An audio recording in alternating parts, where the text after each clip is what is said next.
Happy cuan buat para cuan mania. Jadi hari ini kita kembali akan menganalisa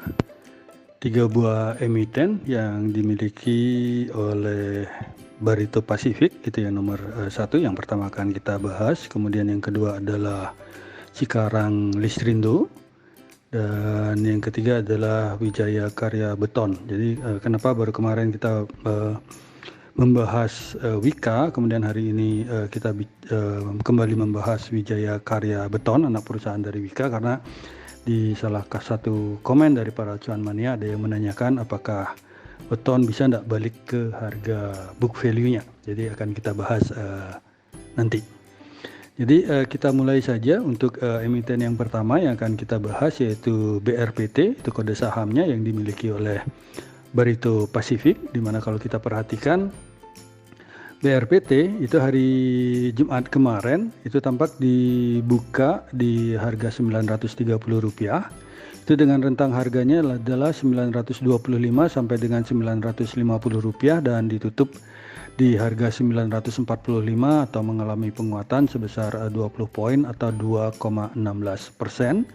Jika dibandingkan dengan previous close di hari sebelumnya yang di Rp925. Dan kalau kita perhatikan volume perdagangan dari BRPT itu tampak di hari Jumat kemarin itu adalah sebesar Rp48,93 miliar dengan price earning ratio-nya ini lumayan besar, adalah Rp31,96 dengan market cap itu Rp88,59 triliun dan average price di hari Jumat kemarin itu adalah di harga Rp939,2. Dan kalau kita perhatikan BRPT itu tampak rentang harga di perdagangan hari Jumat kemarin itu paling banyak itu diperdagangkan adalah di harga Rp935, itu sebesar 193.290 lot dengan 1085 kali transaksi. Dan kalau kita perhatikan posisi bid offer dari BRPT sendiri pada saat penutupan market itu tampak di posisi bidnya itu ada antrean sebesar 103,664 lot, di mana antrean paling banyak itu ada di harga pembukaan itu di harga 925 sebesar 32.243 lot, dan di offernya sendiri itu tampak antrean secara total itu ada sebesar 106.035 lot dengan antrean paling banyak itu adalah di harga Rp955 itu sebesar 32.167 lot. Dan kalau kita berpindah ke sisi analitik untuk melihat dari price diary daripada BRPT, itu tampak BRPT paling banyak dalam 30 hari terakhir tampak ditutup hijau adalah sebanyak 12 hari dan ditutup merah sebanyak 10 hari. Dan kalau kita perhatikan untuk range harga BRPT sendiri dalam 1 bulan terakhir itu adalah di Rp905 sampai dengan Rp1.025, sehingga kalau kita perhatikan di dalam 1 bulan itu harga BRPT saat ini yang di Rp945 ini boleh dikatakan cukup lumayan murah. Dan kalau kita perhatikan dari sisi year to date-nya sendiri itu tampak rentang harga BRPT adalah 800, itu paling rendah, dan paling tinggi adalah di Rp1.225. Asing sendiri di emiten BRPT itu tampak melakukan net foreign buy itu sebesar Rp11,71 miliar, dan dalam 1 minggu terakhir itu asing melakukan pembelian sebesar Rp19,17 miliar, dan dalam 1 bulan terakhir itu asing melakukan net foreign buy sebesar Rp42,98 miliar. Jadi asing tampak dalam 1 bulan terakhir ini melakukan pembelian untuk emiten BRPT. Dan kalau kita berpindah ke sisi bandar detektor, itu kalau kita perhatikan dari emiten BRPT itu di hari kemarin di tanggal 15 Oktober itu tampak dari bandar detektor memberikan informasi bahwa top 1 broker, top 3 maupun top 5 broker ini sedang melakukan big akumulasi sedangkan sebagai topnet buyer-nya adalah broker BK itu dengan harga rata-rata di Rp939 dan broker SQ itu sebagai topnet sellernya. Kalau kita perhatikan dalam 1 minggu terakhir untuk Bandar Detektor itu tampak top 1 broker, top 3 maupun top 5 broker ini sedang melakukan big distribution, di mana broker YP itu adalah sebagai top net buyer-nya di harga Rp936 dan broker CS adalah sebagai top net seller-nya. Dan kalau kita lihat dari sisi stokastik itu daripada BRPT itu tampak beberapa hari yang lalu atau tepatnya di tanggal 13 Oktober 2021 itu tampak baru saja terjadi golden cross di area oversold-nya, sehingga tampak harga ini cenderung bergerak ke atas kalau kita perhatikan di hari kemarin di tanggal 15 Oktober, dan hal ini juga didukung oleh sisi volumenya, dimana kalau kita perhatikan volume perdagangan di hari Jumat kemarin itu tampak sudah berada di harga rata-rata dalam 20 hari terakhir, volume rata-rata dalam 20 hari terakhir. Dan dari MACD-nya sendiri ini tampak sedang berusaha untuk membentuk perpotongan antara garis MACD dengan garis signal, sehingga kemungkinan kita perhatikan besok di pembukaan hari Senin apakah ini terkonfirmasi terpotong, sehingga kalau ini terpotong berarti terkonfirmasi bahwa tren sedang berubah untuk bergerak ke atas. Dan kalau kita lihat juga dari sisi MA-nya sendiri, jadi kalau kita perhatikan EMA 5 ini tampak bergerak ke atas, sedang berusaha untuk memotong EMA 8 dan EMA 13 yang saya pergunakan, sehingga dalam waktu dekat kemungkinan secara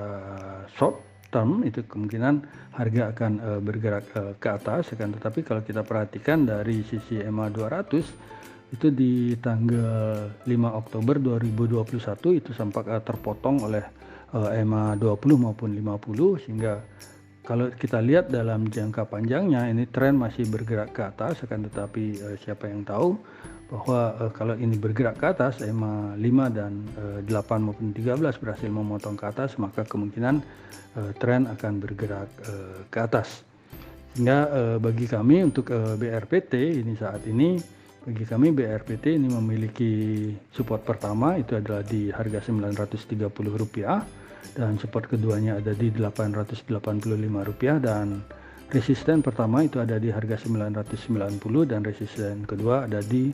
Rp1.025. Dan selanjutnya kita berpindah ke emiten kedua yang akan kita bahas hari ini, yaitu emiten yang dimiliki oleh Cikarang Listrindo atau dengan kode emiten adalah POWR. Jadi kalau kita perhatikan POWR itu di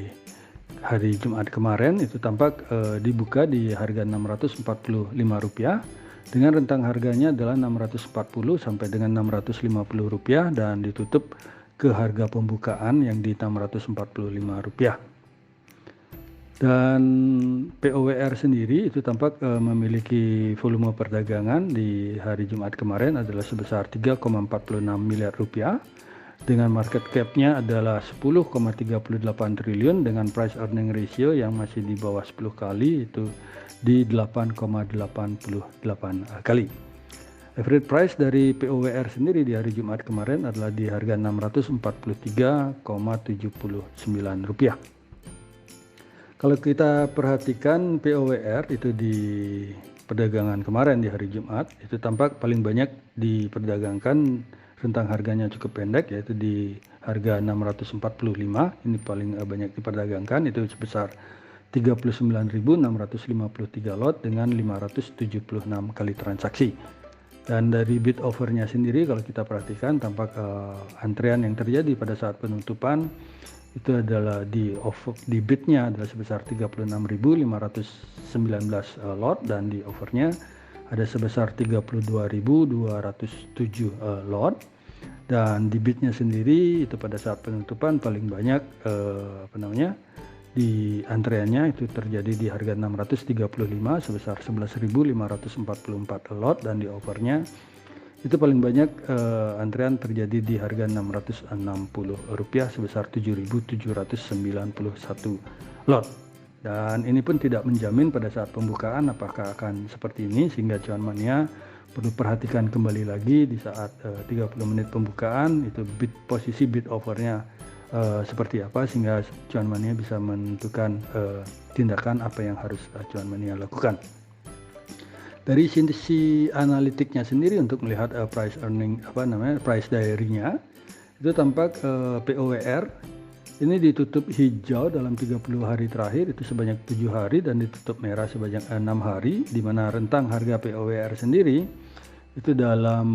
1 bulan terakhir itu adalah di 600 sampai dengan 650 rupiah, sehingga kalau kita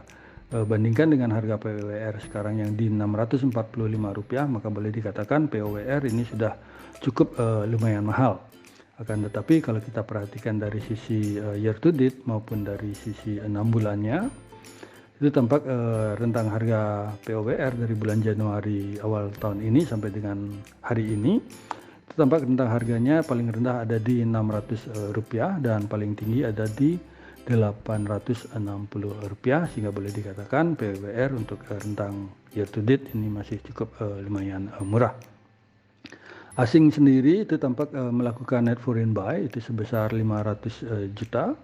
di emiten POWR di hari perdagangan Jumat kemarin, dan dalam 1 minggu terakhir itu asing tampak melakukan net foreign buy itu sebesar 4,73 miliar rupiah, dan dalam 1 bulan terakhir asing tampak melakukan net foreign buy sebesar 7,7 miliar rupiah. Dari sisi bandar detektornya sendiri untuk POWR kalau kita perhatikan di hari Jumat kemarin itu tampak top 1 broker maupun top 3 broker ini sedang melakukan big distribution di emiten POWR, dan top 5 broker ini dalam posisi normal distribution, di mana broker DH ini adalah sebagai top net buyer-nya di harga Rp645 dan broker YP adalah sebagai top net seller-nya. Dan dalam 1 minggu terakhir untuk POWR kalau kita perhatikan dari sisi bandar detektor itu tampak top 1 broker ini posisinya masih netral, dan top 3 broker serta top 5 broker ini sedang melakukan small distribution, di mana broker BK adalah sebagai top net buyer-nya di harga Rp635 dan broker YP adalah sebagai top net seller-nya. Kalau kita perhatikan dari sisi stokastik itu tampak hari Jumat kemarin itu tampak sedang berusaha untuk kembali membuat golden cross, akan tetapi agak sedikit lemah kalau kita perbesar. Jadi arah dari garis percentage K maupun percentage D masih cenderung bergerak ke bawah, hingga kita tunggu apakah ini akan terkonfirmasi terjadi golden cross. Akan tetapi kalaupun golden cross, tuan-tuannya masih perlu hati-hati karena golden cross ini terjadi di area overbought-nya. Jadi apakah harga tetap akan bergerak ke atas ataukah akan reversal ke bawah. Dari sisi volume perdagangannya sendiri itu kalau kita perbesar untuk volume perdagangannya, tampak volume perdagangan di hari Jumat kemarin di tanggal 15 Oktober itu tampak masih berada jauh di bawah dari rata-rata 20 hari terakhir, dan dari MACD-nya sendiri itu tampak memberikan informasi bahwa tren itu masih belum berubah, di mana garis MACD masih bergerak ke atas di atas angka 0, demikian juga dengan garis signal, dan dari histogramnya sendiri itu juga tampak masih sama dengan histogram di hari kemarin. Dan dari sisi EMA-nya sendiri kalau kita perhatikan di hari kemarin ini tampak EMA 20 ini sedang berusaha untuk memotong EMA 50, dan EMA 5, 8 maupun 13 masih cenderung bergerak ke atas, hingga terkonfirmasi secara jangka pendek ini tren masih bergerak ke atas secara minor trend. Dan kalau kita perhatikan atau kita tarik untuk garis trend line untuk resisten trend line itu kalau kita tarik dari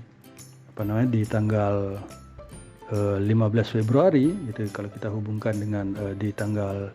4 Juni 2021 itu tampak hari ini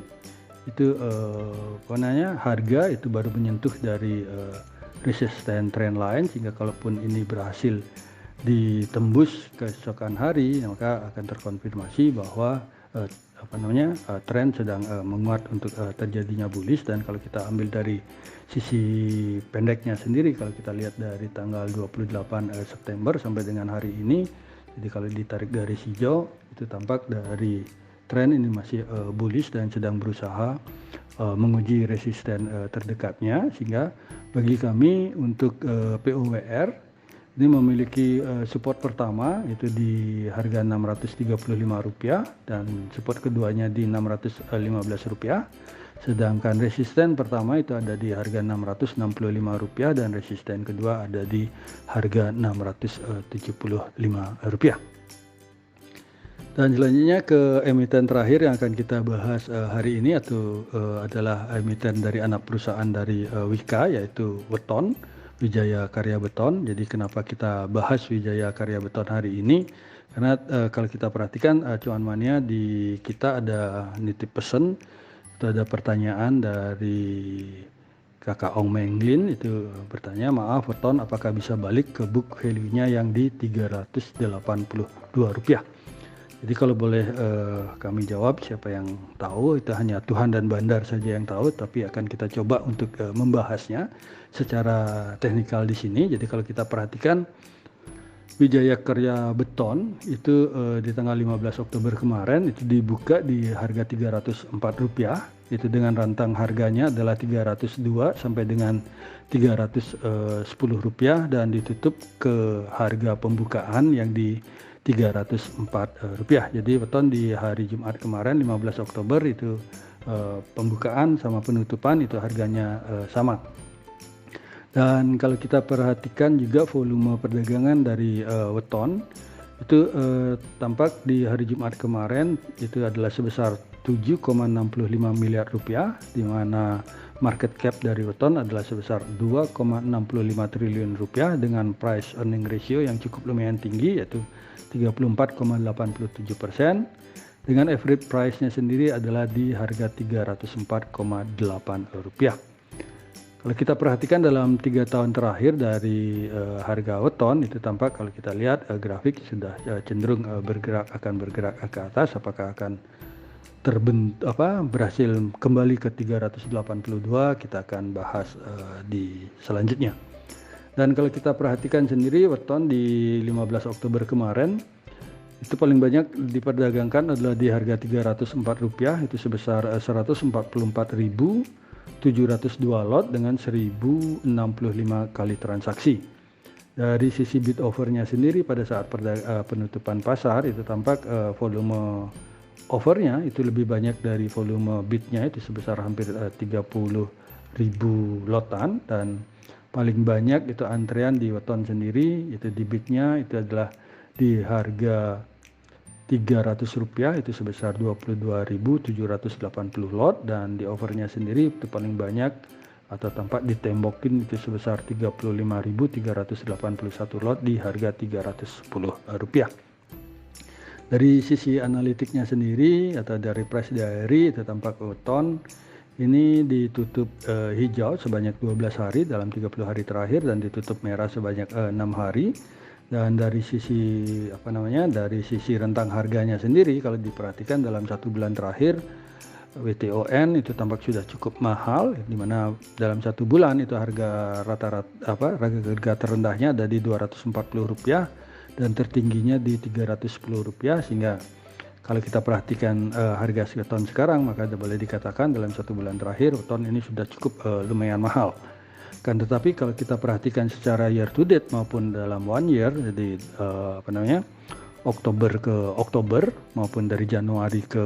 Oktober sekarang, itu harga Weton sekarang yang di Rp304 ini cukup lumayan murah karena berada masih di bawah harga rata-rata dalam 1 tahunnya, di mana harga tertingginya adalah di Rp525.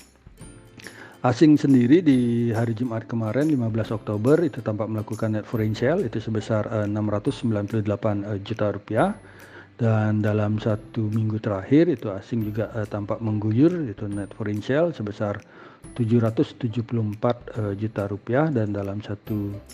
bulan terakhir itu asing tampak melakukan net foreign buy sebesar Rp229 juta. Dari sisi bandar detektor, kalau kita perhatikan WTON itu tampak di hari Jumat kemarin di 15 Oktober 2021 itu tampak top one broker Top 3 broker ini sedang melakukan normal akumulasi dan top 5 broker ini sedang melakukan small akumulasi, di mana broker DR adalah sebagai top net buyer-nya itu di harga Rp305 dan broker LG adalah sebagai top net seller-nya.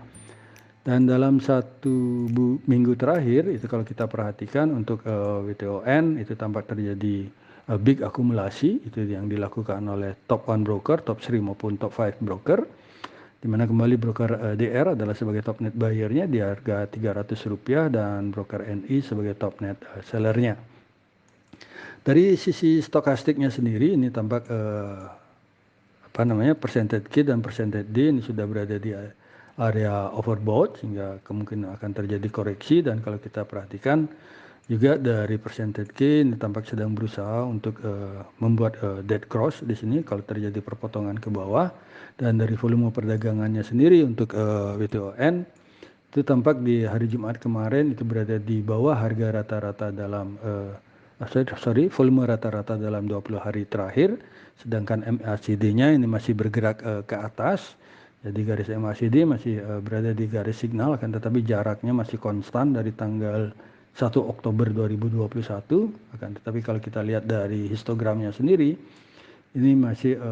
masih sama dengan di hari sebelumnya, sehingga tren belum terkonfirmasi untuk terjadinya perubahan tren. Kalau kita perhatikan sendiri secara EMA-nya sendiri itu tampak EMA 20 ini sedang berusaha untuk memotong EMA 200 dan EMA 50 juga sedang bergerak ke atas, sehingga kalau berhasil untuk memotong, terjadi keberhasilan di dalam memotong EMA 200, kemungkinan tren itu secara mayor tren akan bergerak ke atas. Dan kita perlu ingat juga Wijaya Karya Beton ini adalah BUMN, di mana karya-karya ini biasanya kalau kita perhatikan di akhir tahun ini akan bergerak sangat cepat ke atas, sehingga apakah dia berhasil akan menembus 382 kalau kita tarik secara Fibonacci. Kalau kita perhatikan kemungkinan untuk menembus harga 382 ini masih agak sedikit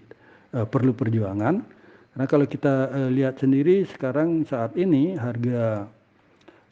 WTON yang di Rp304 ini akan menguji harga 307 ini dulu dari Fibonacci yang 38,2%. Kemudian selanjutnya kalau ini pun berhasil maka akan ada pengujian resisten lagi di harga 334 ini, di 334 ini. Kemudian kalaupun ini berhasil tertembus, maka barulah dia akan menuju ke harga 361, sehingga masih ada sekitar 2 lagi resisten kuat di sini secara Fibonacci, sehingga kalau ini berhasil tertembus maka akan terjadilah ketemu di harga book value-nya. Jadi kalau kita perhatikan secara book value beton ini masih di bawah secara book value ratio-nya, masih di bawah 1 kali, di mana harga book value-nya di 382, akan tetapi kapan akan terjadi ini masih perlu menunggu waktu. Cuman untuk WTON sendiri ini harganya sekarang cukup murah sekali. Dimana kalau kita lihat dari WTON sendiri, kalau dari sisi dari sisi statistiknya, jadi kalau kita lihat WTON kemungkinan di tahun ini di Q1 Q2 ini sudah terjadi sedikit positif, sehingga IPS-nya di akhir tahun kemungkinan akan 9 rupiah atau hampir di bawah dari tahun kemarin. Akan tetapi perlu kita ingat dengan adanya COVID-19 yang sudah mulai mereda, jadi kemungkinan tahun depan infrastruktur ini akan bergerak cukup besar, apalagi beberapa isu-isu dengan beberapa pembangunan gede-gede akan terjadi. Jadi kalau kita lihat dari valuasi book value, price book value dari WTON sendiri itu hanya sebesar 0,79 kali, dan dari dividen per share-nya ini hanya lumayan cukup kecil, itu hanya dividen yield-nya 0,97%, jadi masih di bawah dari bunga deposito. Sehingga kalau kita lihat dari teknikal ini kapan terjadi, kembali kita kami tekankan lagi gitu, kemungkinan masih agak sedikit jauh karena masih ada lagi 2 resisten ini yang cukup kuat di 0,5-nya sama 0,618-nya. Jika ini berhasil tertembus baru kemungkinan akan bergerak ke atas, cuman kita masih tunggu. Jadi kembali lagi, Desember adalah bulannya karya-karya, jadi bulannya karya untuk meluncur naik ke atas. Jadi kalau kita lihat dari tahun kemarin itu, kalau kita perhatikan Desember di sini, jadi pergerakan Desember ini lumayan cukup jauh, hampir 1 strip dia naik kalau dilihat. Jadi apakah tahun ini akan tercapai, apakah di Januari tahun depan baru akan tercapai book value-nya, kita akan lihat sama-sama. Jadi demikianlah analisa rekomendasi sinyal saham yang bisa kami sampaikan hari ini, itu dari Barito Pacific. Kemudian yang kedua adalah Cikarang Listrindo dan Wijaya Karya Beton yang bisa kami sampaikan. Dan kami harapkan semoga bisa menjadi referensi bagi para cuan mania di dalam mengambil keputusan untuk menjual ataupun membeli. Di sini kami sekali lagi tekankan dan garis bawahi bahwa analisa rekomendasi saham ini tidak untuk mengajak cuan mania membeli ataupun menjual saham-saham yang kami analisa, dan kami tidak bertanggung jawab atas segala keuntungan maupun segala kerugian yang terjadi akibat analisa rekomendasi saham dari kami ini. Terima kasih sudah menonton video saya, dan jangan lupa untuk subscribe, komen, like, dan share kepada para cuan mania yang membutuhkannya. Sekali lagi saya ucapkan terima kasih dan semoga kita sehat, bahagia selalu, dan cuan menyertai kita bersama. Sampai bertemu di video kami selanjutnya. Salam.